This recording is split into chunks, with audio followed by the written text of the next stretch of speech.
గతంలో ఎట్లయితే తెలంగాణ ఇస్తామని చెప్పి తెలంగాణ ఇచ్చిన తల్లి సోనియా గాంధీ గారు, అదేవిధంగా వరంగల్ సభలో రాహుల్ గాంధీ గారు ఏకకాలంలో 2 లక్షల రుణమాఫీ చేస్తామని చెప్పారు. మా ప్రభుత్వం వచ్చినాక, ప్రజాప్రభుత్వం వచ్చినాక అదేవిధంగా మాట ప్రకారంగా ప్రజాప్రభుత్వం ఏర్పడిన తర్వాత ముఖ్యమంత్రి వర్యులు రేవంత్ రెడ్డి అన్న అధ్యక్షతలో మంత్రివర్గం కేబినెట్ మీటింగ్ లో విధి విధానాలు కూడా మొన్ననే నిర్ణయించారు. రైతుల పక్షాన నిలబడాలి, మనకు రైతే రాజు, రైతును ఒకరు వ్యవసాయం అంటే పండుగ అని చెప్పి చూపించాలని తెలంగాణ ప్రభుత్వం, ప్రజాప్రభుత్వం, కాంగ్రెస్ ప్రభుత్వం, రేవంత్ రెడ్డి గారు విధి విధానాలు తీసుకురు.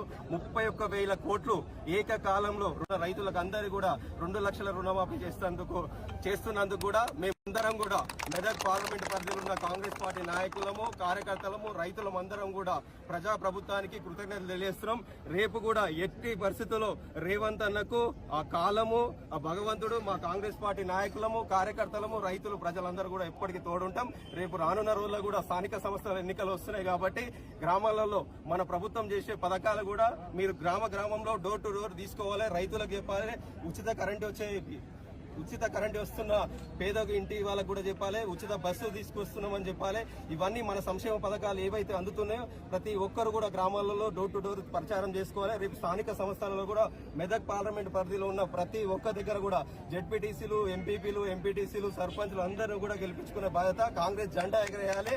రేపు కూడా రేవంత్ అన్న 2 లక్షల రుణమాఫీ చేసిన తర్వాత కూడా ఇప్పుడు విధి విధానాలు అయినాయి. విధి విధానాలు అయినాక కూడా ఈ పటంచర్ కాన్స్టిట్యున్సీలో కూడా మెదక్ పార్లమెంట్ పరిధిలో ఉన్న రైతులను అందరినీ పిలిచి పెద్ద ఎత్తున కృతజ్ఞత సభ పెట్టి రైతులకు సన్మానం చేసే బాధ్యత తీసుకుంటాం. ఎందుకంటే గత ప్రభుత్వం బీఆర్ఎస్ ప్రభుత్వం ఉంది, 28,000 కోట్లు ₹1,00,000 రుణమాఫీ చేస్తాని విడతలకు వేసి వాళ్ళ మిత్రులకు కూడా చేయలేడు. కానీ మా ప్రభుత్వం, ప్రజాప్రభుత్వం వచ్చినాక కాంగ్రెస్ ప్రభుత్వం ఒక్కటేసారి రైతులకు 2 లక్షల రుణమాఫీ చేస్తున్న ప్రభుత్వం ఏదైనా ఉందంటే కాంగ్రెస్ పార్టీ. గతంలో కూడా మాట ఇచ్చింది, మాట ఇచ్చిన ప్రకారం తెలంగాణ ఇచ్చిన తల్లి సోనియా గాంధీ గారు, అదేవిధంగా ఆమె అడుగుజాడల్లో రేవంత్ అన్న నడుస్తూ మాట ప్రకారం మాట మీద ఉండాలని చెప్పి ప్రభుత్వం ఏవైతే 6 గ్యారెంటీలు పెట్టారో 6 గ్యారెంటీలు నిర్వహించే ప్రభుత్వం కాంగ్రెస్ ప్రభుత్వం. మేమందరం కూడా రేవంత్ అన్నకు ప్రజలు అందరం కూడా ఎప్పుడూ తోడుగుంటామని చెప్పి తెలియజేస్తున్నాం. జై కాంగ్రెస్.